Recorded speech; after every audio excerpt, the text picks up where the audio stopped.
Hello. Hello. We're back. We're going to do another faders up type thing so that you can sort of hear some more of the, I guess, harder to hear elements that make up Kick Me in Your Sleep. Sort of came about originally with a bit of an idea. I had like a verse idea.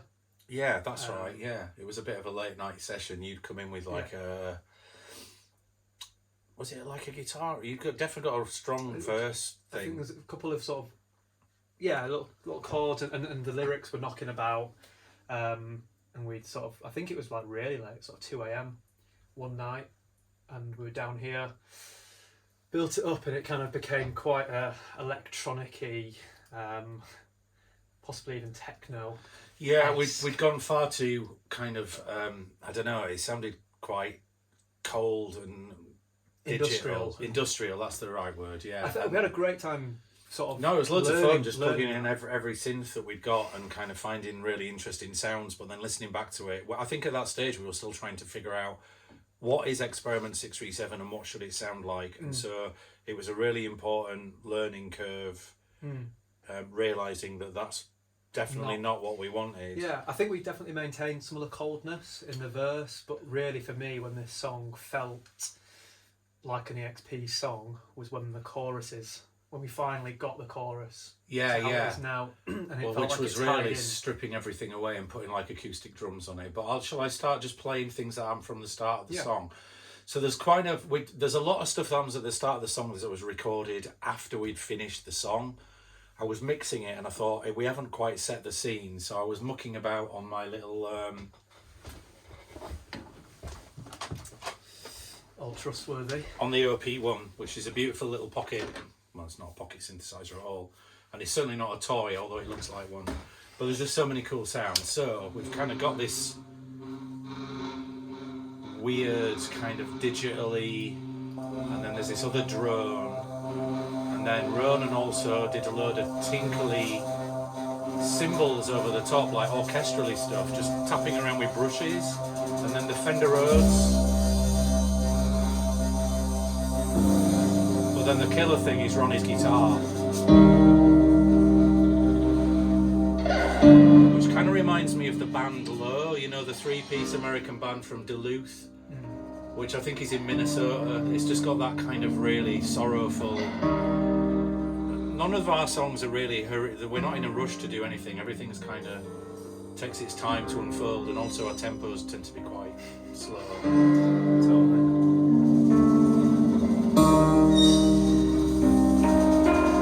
Okay, and then the vocal comes in, which we recorded completely bone dry. To keep me in your sleep tonight. But then we put this, we kind of did a load of drawing on the screen, turning up the delay and the reverb and fading it in and out. Yeah, we spent ages getting all of that sort of... It became a performance in itself, didn't it? Did we do it on this little box? Yeah. Right, so in Pro Tools you could sort of turn the computer into a mode where anything you're doing with this little fader here and the pan pot and stuff, you can record that data in and then it will play it back. So you could like really just go to town with this electronic motorized fader to automate anything you want, really. It could be anything. It could be like the amount of delay feedback, it could be the pan, it could be the volume, it could be the reverb send or return. So that was all going on. And then the other thing about this song is Ronnie played some drums on it. Now I seem to remember with these drums, I didn't realise until we were mixing them that there is, you know, when you're recording your own project, you don't always have your eye on every ball. And so there is the floor, the rack tom, I only found out when we were mixing it, like afterwards, that this desk's really old and all the faders crackle, and you can kind of hear that it's, there's a real... No, that one's alright. But it's a bit... It's just really crusty, which I kind of liked. Yeah. But that's when we went to the little felt beater Yeah. and the brushes, and we also had a chain that like hangs over the ride cymbal. So when the cymbal comes I think it's the only song that I play the snare without the snares on, the sort yeah. of springy things, whatever they're yeah. called. I think that Is might the actually be snare? called the snare or the wires, isn't it? Yeah. So that's the verse. There's very little going on. It's a guitar, it's a Rhodes, it's some drums, and then in the background there's some drony, fucking, you know, All effects and atmospheric stuff. With a novel on your bedside. Death bells. We went through a phase of like, listen to that. Get a tubular bell, detune it by at least 1 octave, possibly 2. And then in this song we just had like this weird modulating delay, so the pitch of it is like really kind of nice. It's a bit like spooky, it's isn't it? seasick on a very turbulent ferry crossing. Good old H delay. Yeah. Your obsession with fiction. But I guess it's about time. And then the vocal goes from like really kind of close up dry vocal falsetto to something sung in normal register. Nothing we tried could keep this alive. It's falling away. There's no way back inside. Crusty cello.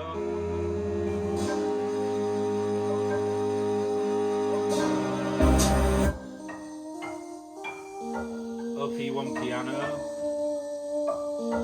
That piano is actually a member of Marsican's who like recorded it in my living room when we were doing their album. They went up there and just kind of sang a note and played a piano note, and then I can basically just play it on the OP1 and it gives you that.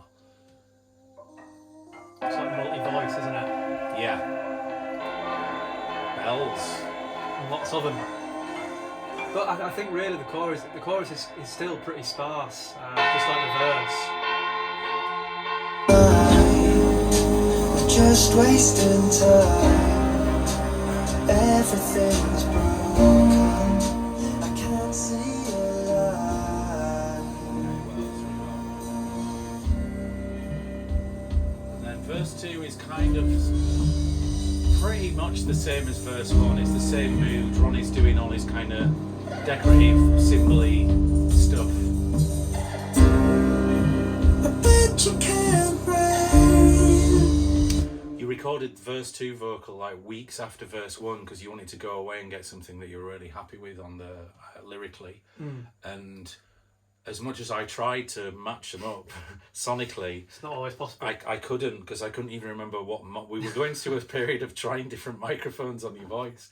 So it kind of sonically sounds really different to verse 1, but the main thing is it sounds more distorted, which I think is good. I bet you can't rain. To kick me in your sleep tonight. I reduced all my pages of my novel called your life. The forest kind of love. I think it's a relic of the original techno. The techno and version, especially this this one. bit. That is We like couldn't let it go though. I remember we It's had so- to keep one. 80s German. No, it's an American film set in the 80s, and everybody's got big mullets and black leather jackets, and it's probably a horror film. That's like as the lift shaft is. Yeah. There's something really weird about it, but I kind of like it because it's actually really cheesy. But in the context of the track, it's not cheesy. Out of my time.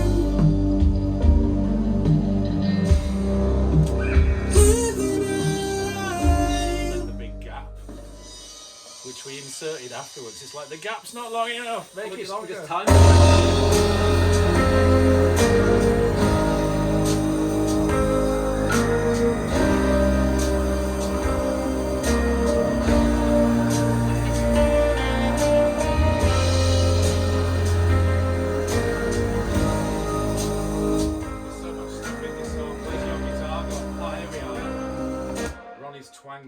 which I absolutely love, coming out of that drop section.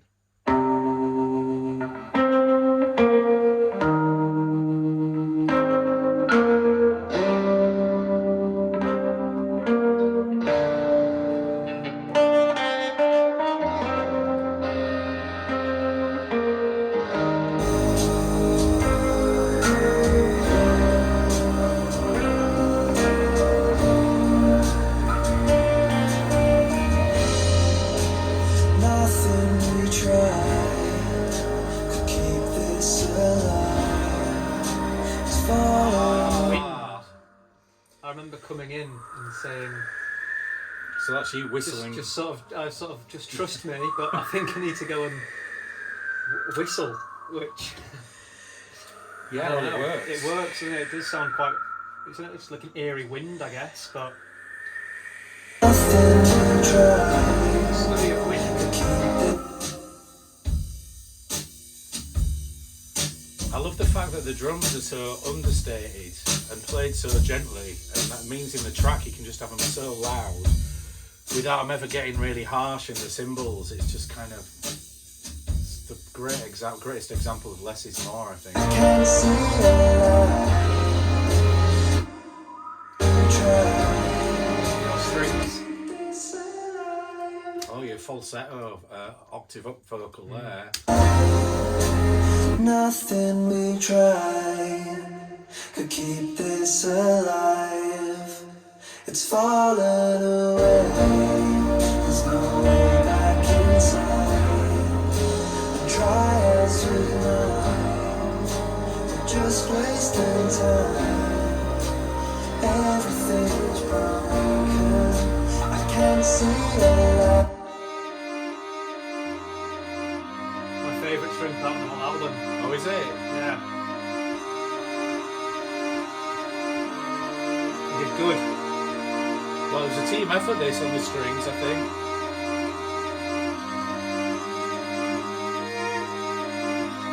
Oh, we did some pizzicato, like bloop, bloop, bloop, bloop. What I call ice cream van strings. And then so we'll come back to that in a sec. I've just spotted what that is. I think that's the robot. Yeah. Here we go with the blop blop blop. I didn't play them in time. They're a bit eager, aren't they?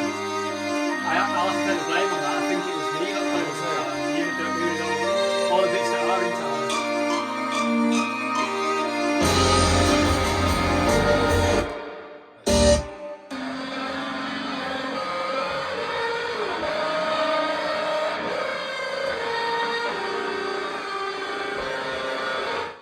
If you're a frustrated guitar player, you need one of these. It's basically a guitar pedal that will make sure that it no longer sounds anything like a guitar. It's like an 8-bit. It's 8-bit. I mean, that's everything you need to know. You feed good in and shit comes out, but in the nicest possible way.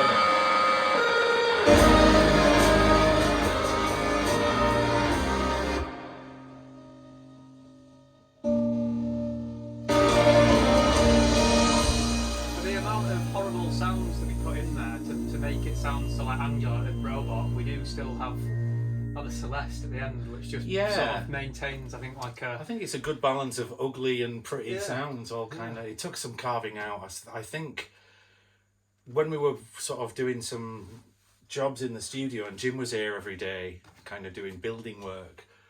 He just had this look on his face of to say, "Are you still working on this song?"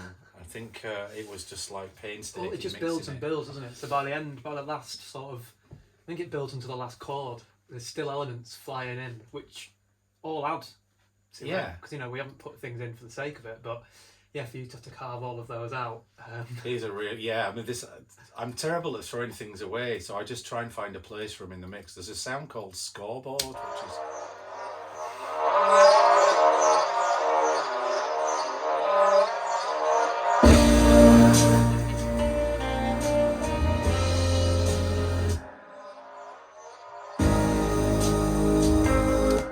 Everything kind of finds its own little slot, you know. But if you're a headphone listener, which I most certainly am not, I really dislike wearing headphones. You probably be able to hear all this stuff. All right, there's just a couple of extra things that we'll show you before we let you go on with your busy lives. Outro guitar. Morricone. Yeah, Morricone and James Bond all rolling down a hill. That's what we're doing next, isn't it? Bond theme tune.